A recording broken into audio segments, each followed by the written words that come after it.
Hi, welcome. I'm Dan Milliken, Serendipitous Films. Today we're talking sliders. So sliders have recently come into popularity, mainly due to the shrinking of the sizes of the camera. In the past, when you wanted to do a left to right movement, you got a big dolly.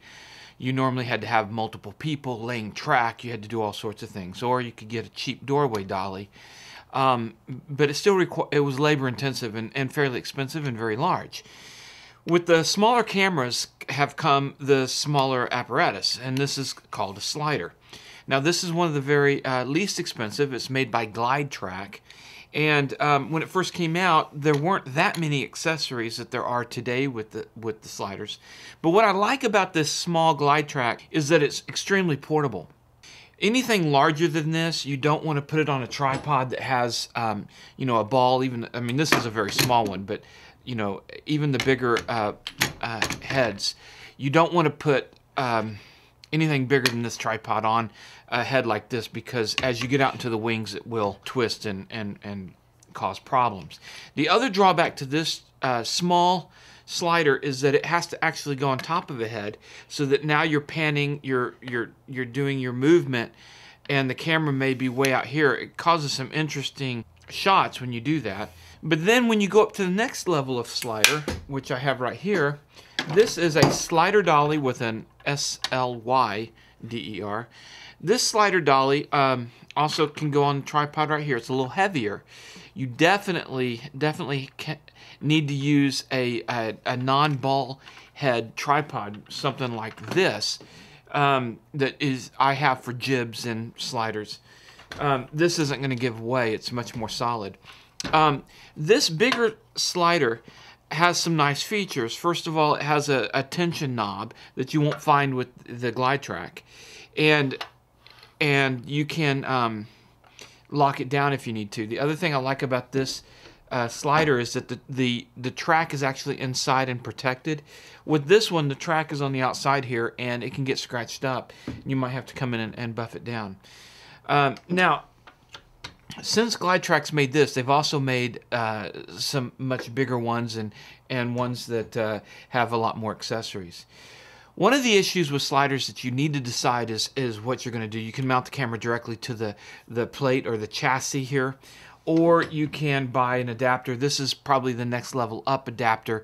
This is made by Giotto, and it's very much like a still photography kind of situation where you've got it's not fluid head at all. You actually have to pretty much set it according to your bubbles right here to get a good level, but it screws right onto the plate, and you can have a quick release. You can still probably do your tilting and your panning from a head that you put down here.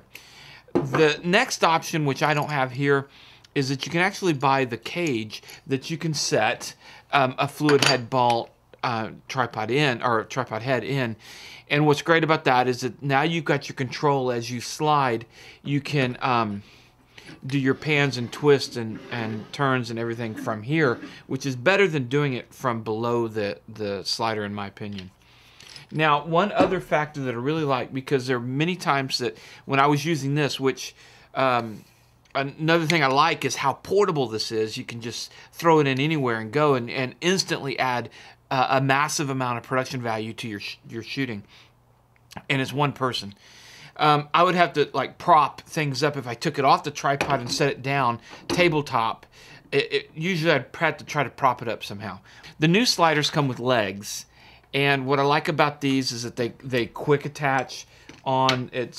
Now you can also adjust them to get the kind of angle that you need on tabletop stuff. So sliders are great. The Glide Track, I like it. Nowadays, they have a lot more. When the sliders first came out, they were so new.